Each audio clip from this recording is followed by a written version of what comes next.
we welcome you over the internet. Today we have two presenters. Dani Kusner is going to talk to you about some new ideas. We haven't really talked about agriculture at kind of a macro level, so she's going to share about some of the things she's been working on, and then we're going to go back to the micro level kind of again, and Mr. Lance Roper is going to share about his coffee roasting experience and crowdfunding and his fun startup times. So let's welcome Dani. Thank you very much for being here. You know, it's like if you had asked me 10, 15 years ago would I be working with really large scale farmers, back then I would have said that's unsustainable, I want nothing to do with them, no way. But today I can actually focus on the positive and try to help them to get to a more better place with their soil health practices. So that's what we're going to dig into really quick in a short amount of time. Who's heard of this guy, Mark Shepard? Anybody in this room? No? Nobody? Maybe somebody on camera? Mark Shepard does permaculture. Have you guys had any permaculture presenters yet? Touched on it. Touched on it a little bit. Okay, so permaculture would be basically it's a holistic, whole system approach to farming. You might incorporate your fruits and vegetables, your grain, your animals. It takes water and wind and energy into an account, and you're really incorporating the whole landscape of a homestead. These are projects that are mostly done on a small scale. They can be done in urban settings really well. But Mark's take on it is, you know, everyone has to eat, and actually the majority of our crops are coming from really big acres, like these 100,000 acre farms, that as much as we want to do everything on a small local scale, we can't ignore that big system is out there, right? So I was working in small ag, community gardens and urban agriculture actually for the first 5 years after I graduated from the University of Dayton in Dayton, Ohio. And that's what I was doing. I was doing small scale. I got my permaculture certification. I got a little bit burnt out about that, but in terms of working with the community and different groups of people, right? It's a lot of people energy. If growing food isn't their number one passion, to try to convince them to grow food, or hey, we're going to work to revitalize your neighborhood. Well, sometimes it ended up being more work than I wanted to put in on the people energy side of things. So Mark, in a quote that I'm going to read you here, he just kind of puts it out there, like we can't feed the world with small urban homesteads, and that might be a little bit of a controversial point, but I'll read to you what he writes here. There are many who claim that it is possible for individuals to grow all of their food in a small suburban lot. At best, I have found that these people who have produced a significant portion of their annual consumption of vegetables in their suburban lot, and some with a larger percentage of their own fruits and berries. But nowhere has there been an example of someone producing all of their food. This would include the rice, corn, the wheat, and this is all if you're not gluten-free. But you think about the sustenance of our diets, right? So rice, corn, the wheat in our bread and pasta, beans, lentils, chickpeas, and dozens of other legumes and grains make up our staple food crops. These are the calories that keep our bodies metabolizing, the proteins that make up our muscles and feed the livestock that we raise for meat. We are all dependent upon the large-scale production of staple food crops for our sustenance.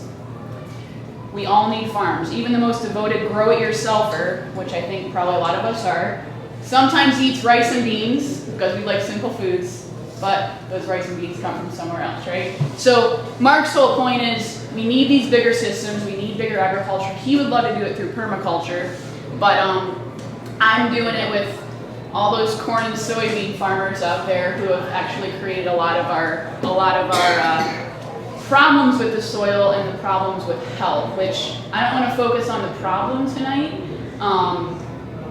There's way too much out there about the problem, right? So let's focus on the positive. But this is a handout, I guess, just giving you an idea. This is all within the past month. Organics in agriculture. So if we're thinking large scale large scale crops, and how are we going to make a change? So if you want to pass them over, there you go.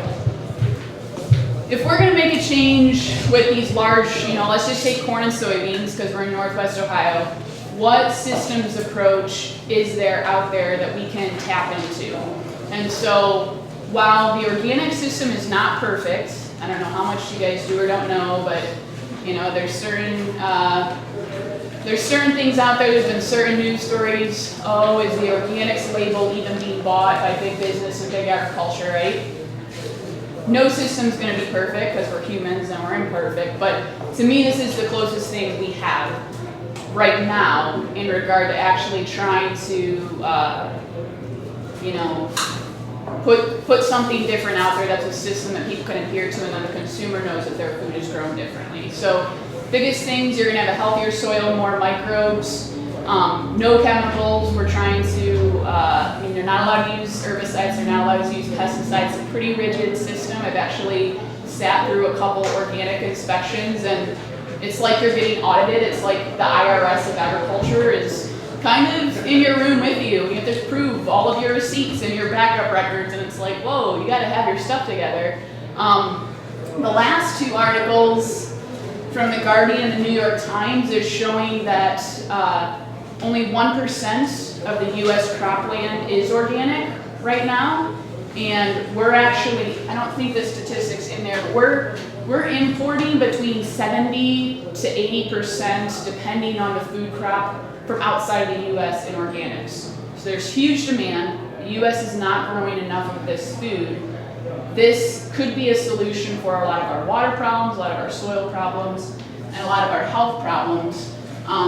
The top one, the Organic Trade Association, if you guys want to dig more into statistics, I see them as one of the leading bodies in regard to, they're following the trends, they're trying to advocate for farmers, and their numbers on growth, the organics industry has been growing since 1996, grew 10% last year. It's a $43 billion industry. It's really big money, really big acres, so there's opportunity out there.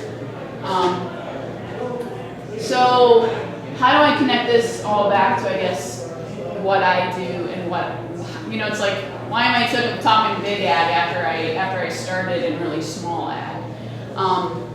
My mission, and I was actually looking at Black Cloister, their menu. I open this up, I'm like, oh, this is great. So it starts with the vision, right? Up at the top here, and then they give their little story of the brewery. And I think it's all very important. You guys have probably heard that in the course. What's your personal vision? What's your personal mission statement? What are you doing? What you're doing?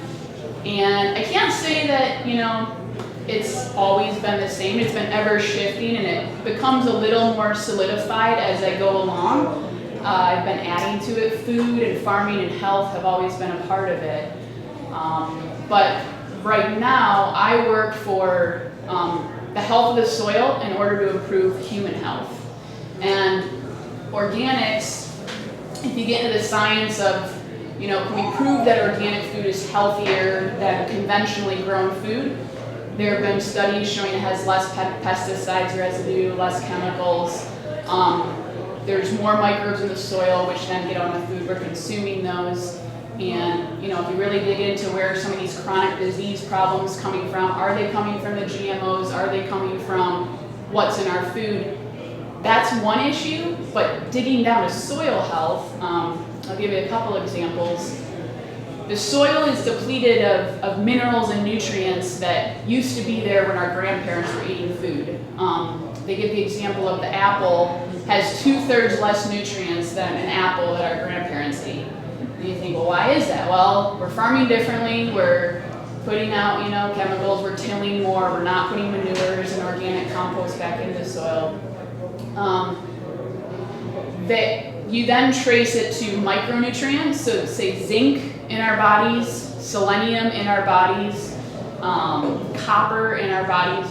All of these micronutrients that they're not actually putting out onto their fields can be directly related to certain deficiencies in the human body and then certain diseases. So zinc is a big one.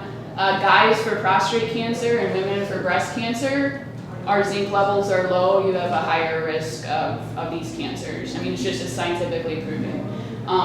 We talk about calcium and magnesium ratio on a soil test report, and you could have the calcium magnesium ratio of the human body, and we're actually magnesium deficient, which if you trace where people live and what their calcium magnesium ratio is in the soil, and then you look at it in the human body in that, you know, subset of a region, it's really crazy how those coincide. So our bodies are made up of the nutrients of where our food is coming from, and that can contribute to overall human health. So it does come back to people, and I could dig into just a whole health segment, but we don't have time.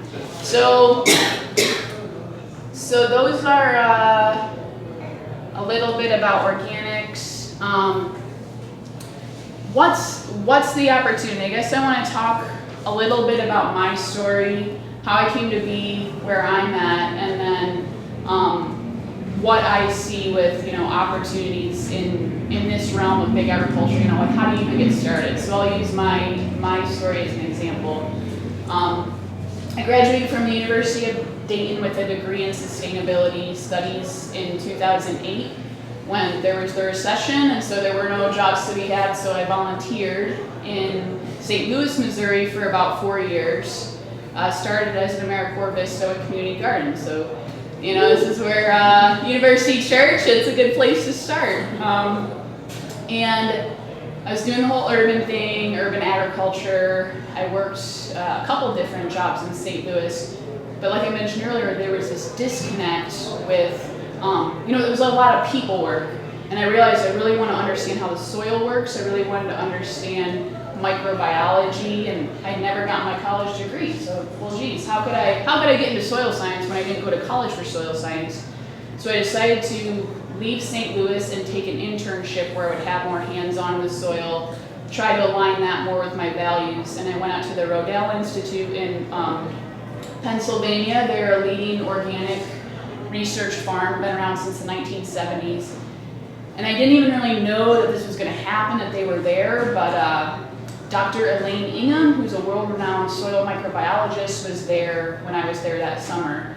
So it was one of these events where, whoa, I'm here and she's here, and I was learning directly from her about the soil food web. If you guys have never heard of that, she teaches on that and does a really fantastic job. At Rodale, I also, you know, depending on where you guys are at in your journey, figuring out what your values are and really getting closer and closer to them, I guess. It's a lot of the hard personal work that we need to do. So I was leaving the urban scene, I was leaving community gardens and all that people work. Well, you know, people in community and working to influence people is still really important to me. So how is I gonna fit that into maybe a more scientific or microbiology type of work, right? So trying to figure out some of these questions. I left Rodale to come back to Toledo. That was the first time coming back to Toledo since high school. And I worked for Toledo Grows, the community gardening organization here. And it's kind of funny how the universe works, depending on what you call, you know, the universe or God. Because I left urban gardening and then I came back to Toledo, and it didn't work out so well. I actually got fired from Toledo Grows because I was very, very passionate and wanted to change things a lot more than Toledo wanted them to be changed. And I thought, oh my gosh, here I am in my hometown, I failed. And now I gotta leave again because I didn't fit here, right? But I look at that event as actually, it wasn't a good alignment. It was my first test of, okay, if I'm really gonna do this, I need to figure out how to do this and how is a job or a lifestyle gonna fit with what I know, the knowledge that I have, and where I wanna go with this. So I realized it's not actually going to be in community gardens, it's not going to be with urban people, it's going to be with farmers who are actually growing food for their livelihood. And that's a little different, you know, like I still have my own garden, I still want to be a homesteader someday and have that vision. But when you're doing it day in and day out for your primary paycheck as a farmer, that's a bit of a different commitment than maybe, you know, doing it for a community gardening organization. So I got some more training. I went up to Ontario, Canada, actually, a guy named Graham Sate. He's with Nutritech Solutions out of Australia. He gave a course there, a 4-day course, and that kind of gave me a bit more confidence tying in the soil food lab with the chemistry. If you guys know anything about some of these Ohio State courses or Ohio State, OSU Extension, any of our extension services really teach about the chemistry, and they're big on NP and K as your primary nutrients and pH balancing. And that's really important, but it's only one side of the story. We need to factor in the biology and the chemistry. So this professor, he's just a world-renowned speaker, was teaching up in Ontario. I go up there to hear him. This is in between Toledo grows and like, what am I going to do next? I'm kind of in between. And I go up there and I say, well, this is what I'm going to do for the rest of my life. Because he combines it to human health. He also combined it to the carbon cycle, which again, I could give a whole other presentation on. How is the soil, if we can build more organic matter and we're actually farming correctly, we're going to put more carbon back in the soil so we could actually reverse the climate shift. And it's like, this is what I want to do with farmers to try to influence all of these different problems, make a difference in the world. And he says, well, I'm not hiring and you'd have to move to Australia if you wanted to work for me anyway, but I think this Canadian company that brought me here maybe could use some help. So there I am. I worked on a work permit and I got that, and I worked in Ontario, Canada for the last 2.5 years. I was working directly with farmers for the first time, consulting, making recommendations about their soil tests, and they were a distribution company, so there were product sales attached with that. And I mean, if you look at my progression from like an idealist, wild child of college or whatever, not liking the economy or capitalism, I've had to learn, I've come full circle, because when I was up in Ontario, I had to sell product. I had to make sales goals, and I had to learn, okay, this isn't evil, but where's the balance for me? And again, continually coming back to that question of values. Well, do I like selling? I got to try this to see if I like it.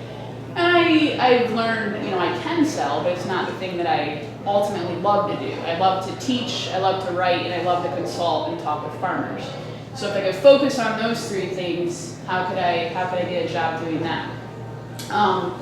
Left Ontario, Canada, and came back to Toledo actually just this past fall time in November, and was like, okay, I'm gonna go for it. I'm gonna start my own business and try to put some of this out there for doing my own consulting, doing my own networking, and targeting those larger scale farmers. Since November, it's been a lot of networking, so you really got to know people in your niche and where you're going. And from an organic conference in Pittsburgh, I actually learned that the Andersons, so the Andersons in Toledo, right, the Andersons in Maumee, has an organic product line that they're starting, which is called Humates, humic acid, if you guys are familiar. And had a meeting with them, and nothing came of it in January, but 2 months later he calls me up and says, can you help us out? We really need to figure out how to get this product launched and get it to market.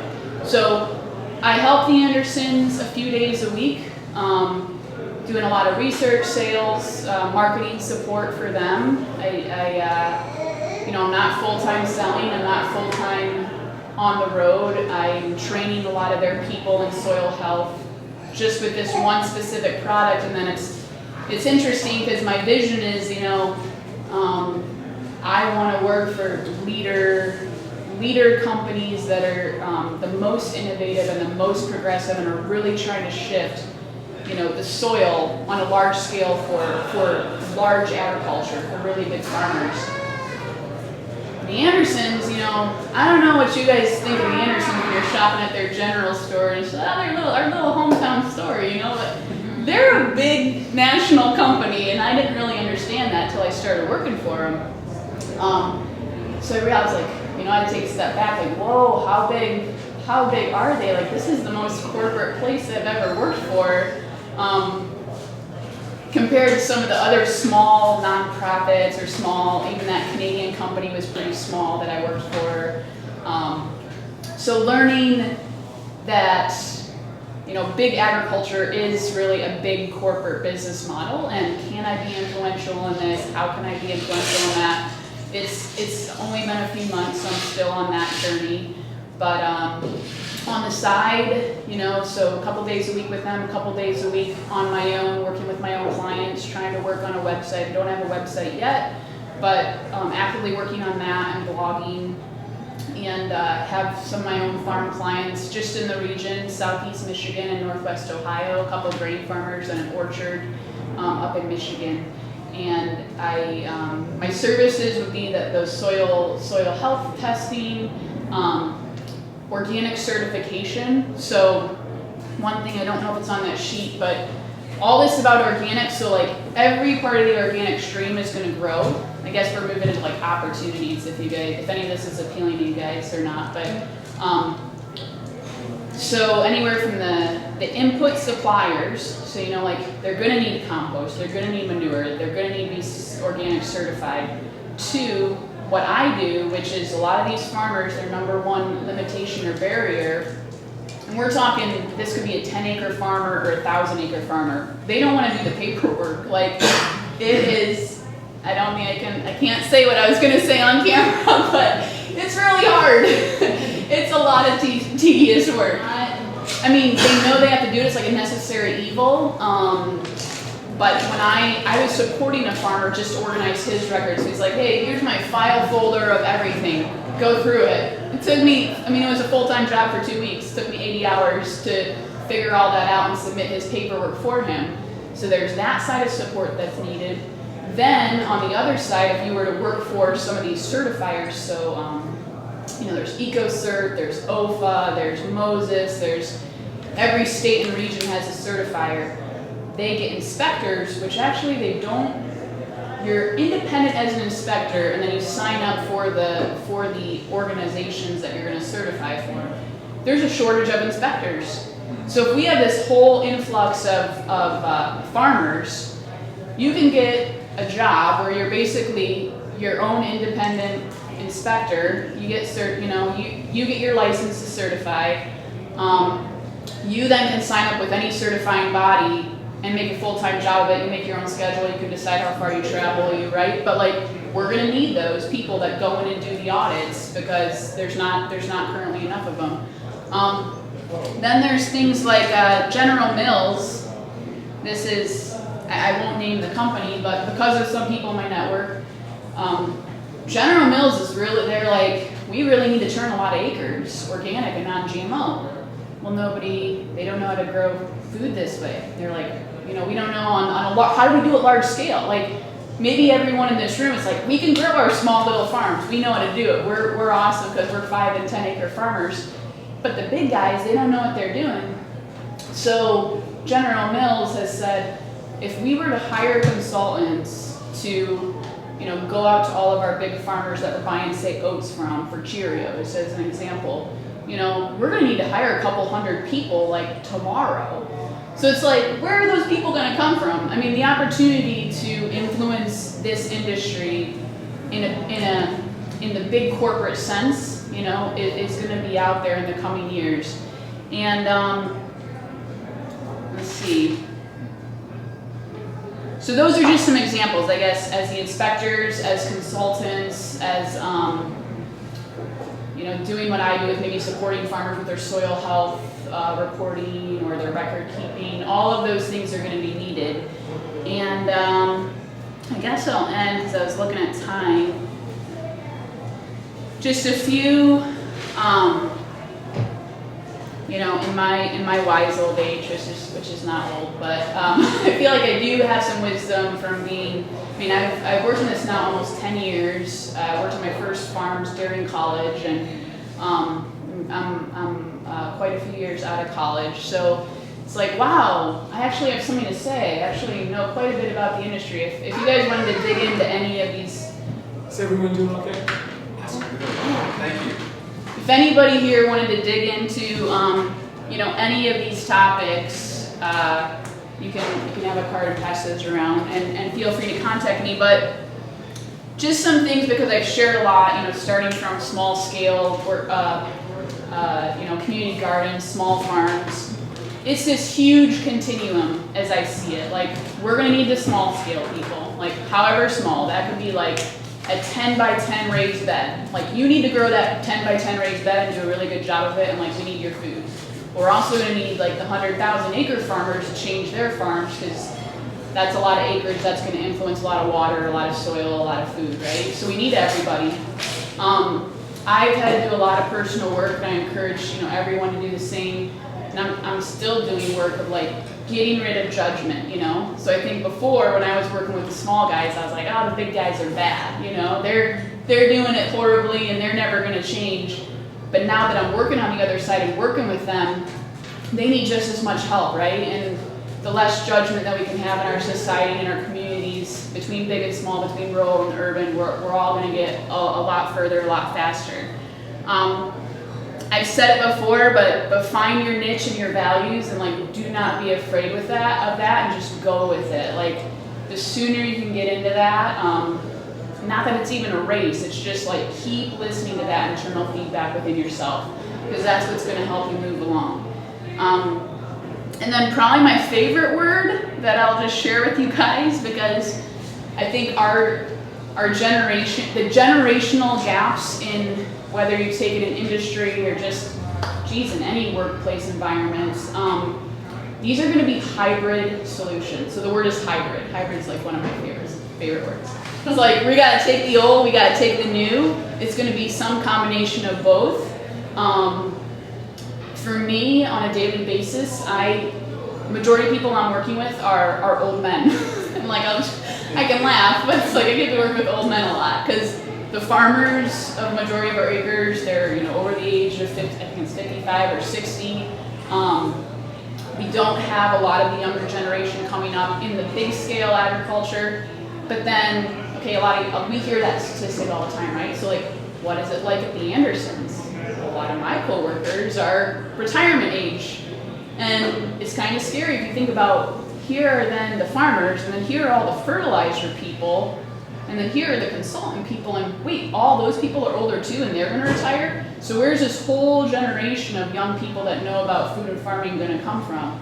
I just think there's huge opportunity, and it's going to be a hybrid. I mean, I want to learn from all those people before they leave. I'm like, don't retire yet. Like, we need to, I want to learn everything from you. But yeah, so those are some things. I'll open it up to your guys' questions. Who was the speaker you said you heard in Canada? Graham, what's the name? So last name is Sait, S-A-I-T. S-A-I-T.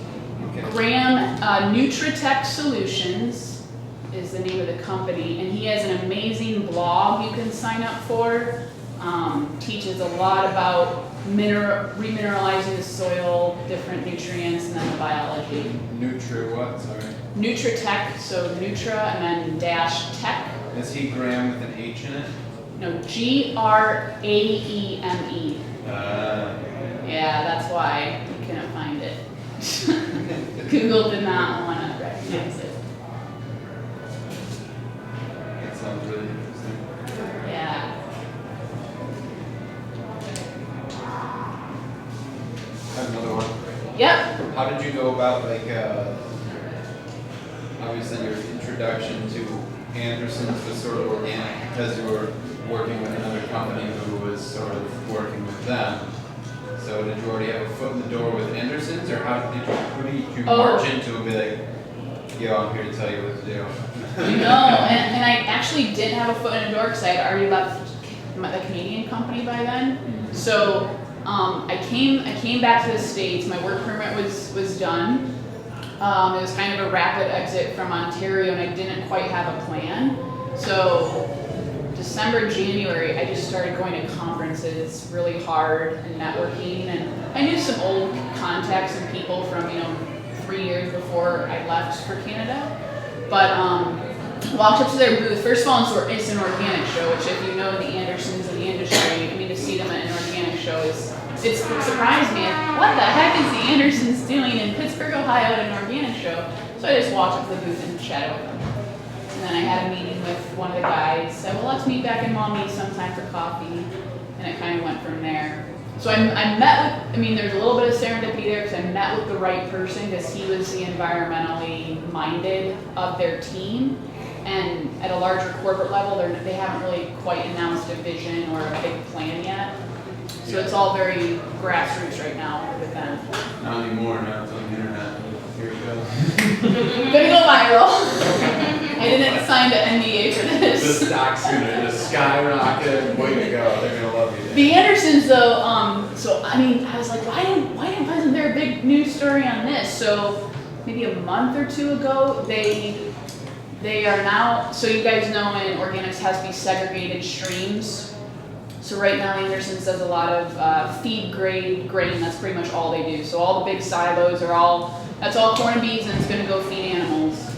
Which, depending on if you agree or disagree with that, it can be challenging because I somewhat disagree with that on a daily basis. But they do have a food grade segment. And their food grade would also be conventional GMO, but they have one silo they started in Mansfield, Illinois within the last month that's organic. They said, well, there you go, all you need is one, because that thing's gonna fill up. And then you're gonna be like, oh, I need 10 more organic segregated grain, so I'm very hopeful for them, but That's the foot in the door. they'll come along, yeah. They just need one. Do you know what the percentage breakdown of agriculture in the U.S. is? Like food compared to food for food? Food compared to feed, I don't have that number, but yeah, it's ridiculous. Is it more food for food or food? Food or feed? Food for Majority of corn and soy are Corn is it for sure. Yeah. right, yeah. I'm guessing it's gotta be a majority of all acreage in the U.S. is feed. That would be an interesting number. Yeah. Because I mean, if you count all the fruit and vegetable acreage, I mean that's going to be food, but your corn and bean acres are primarily going to feed. Yeah. Yeah, which is the whole grain belt or whatever we call it, breadbasket. Right. So, yeah. Any other questions you guys have?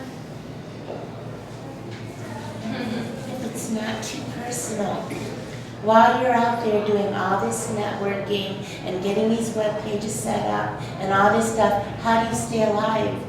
How do I stay alive? I mean, that's where your income comes from, right? Yeah. From what? So you're saying financially or? Yes. Right, so that's kind of what I knew I needed, like a part-time or steady job to be doing all of this other side work. So that's where the Andersons comes in. So I worked, I mean, I didn't say this, but I was working seasonal jobs when I was networking over the winter. They were all seasonal because of the holidays. And then holidays ended, so it's like, okay, I need something more steady again. And it just happened that when the Andersons opened up. So it is a little bit of a scramble getting started. I would say if you're starting your own business from nothing, yes. I would never recommend anyone to like quit their job and start their own business from scratch. If you guys, I don't know if you guys know Inc. I think it's .com, just inc.com. They're an amazing like entrepreneurial website. Like they send out, just like for inspiration, like little email blurbs, and then they give like bits of, tidbits and stuff. But like a lot of entrepreneurs, I think will tell you don't throw in the towel and start from nothing unless you have a big pile of savings or come from money, which I don't. So it's enough. It's living simply and knowing that I'm living within my means, and then everything additional that I do for the business, I would be saving and putting back into the business. So if I can kind of keep those separate, so I'm working enough, not necessarily, saving from save from my day job, but then anything that I'm doing for my consulting business, I would try to keep separate and put back in. Yeah. And I could probably put more, it's like if I were giving more hours to it and like change that balance a little bit, right, then you would grow it more. But right now I've just kind of been feeling out the area and the market and what all I can do. Because a lot of this, when you start talking about consulting and getting on the phone and working from a computer, you can do it anywhere. but you kind of got to establish your base. So I'm getting a couple case studies, you know, have a couple stories to, you know, feature and highlight and have good references and all that stuff. So at least that's for me in my business. You know, I don't know what yours is, but it would look different. So cool. Anything else? Anyone else? Anybody in the organics and what you're doing, or anybody into big agriculture and what you're doing? I have a question. Yeah. I don't know if you've heard of like organic labeling and how they're like trying to take that out. Like, what are your points on that? What do you think about that? Like taking it. non-GMO. Right. Like basically stopping. What is it? They're making it so that companies can just, you know, for like non-organic foods, they don't have to put like non-GMO label on it. Yeah. Basically, they don't have to tell you whether your food is GMO or not. Right. The Oh, dark like the dark label act. the truth campaign. Yeah. Yeah. Or that's, what your ideas on that? They made, the way I understand how, so it was the Dark Act, it was like a couple weeks ago. Well, that's the progressive acronym for it, called the Dark Act, but it was about labeling. And they made some compromise in the middle with like some CRM code that you now have to put on the product, and then like you have to put your phone up to it. And I think it's bogus, just as like who's really gonna do that in the grocery store? I mean, I might, but well, right, like some people in this room might, but it's not making it easy for the consumer. And if you look at poll numbers across different states that have done the polling, consumers want the label and they want to know what's in their food. So it's the grocery manufacturers association or whatever they are. That's really the big lobby in that. That's been putting a lot of dollars toward getting that shut down. So I don't know what's going to happen with it. I don't know. We'll see. The fact that it's an issue speaks to your kind of original point in the rise of organics, like the social consciousness moving in that direction. We have to talk about being an issue. Yeah. It's now telling us that there's some money going to organic and non-GMO food production. Yeah, for sure. Well, in the OTA, the Organic Trade Association is really pushing their main legislative advocate and trying to push towards some of that. And GMO, like the whole GMO non-GMO conversation, will probably get further than. I mean, I would predict people care more about that than necessarily the organic label, because it's like a step toward the organic label. Yeah, you guys might not know that. So organic food is non-GMO by label. So if you're like, oh, I want to buy non-GMO, then you would have to buy organic until they get this other label that they'd have to put GMO, non-GMO on. So is organic labeling, because, I was hearing that even though it may be labeled organic, as far as the specifications, they can be really low as far as labeling organic. How true is that? Oh, in that regard, I think you have to put the percentage on it if it's not 100%. That might be for, I think that I've seen that on like different like healthcare products or beauty products or, but most like food stuff like has to be Certified. Yeah. And that comes from seed, which I can account to. That was actually one of the hardest parts of the last inspection I did, is the farmer has to prove what seed they put in the ground was not GMO seed. And they didn't have the right records, and so the certifier came back and said, you don't have the right records, we can't approve you yet. So, yeah. How similar are the international organic certifications compared to ours? Because you mentioned that a lot of our organic foods are coming from overseas, correct? Right. So this, I don't know if I can. I mean, it's different by region. But like say Europe, like they're not allowed to grow GMOs in Europe. So if the organic food's coming from Europe, I'd say maybe it's like a better quality than ours. But it would depend on the crop or the. I mean, most of them they have to follow the NOP, the National Organic Program, which gets translated then into different countries. But it's similar. It's pretty close. Like it's pretty stringent in order to get that USD organic label on it. Yeah. So it's all fun stuff. Labels and registration.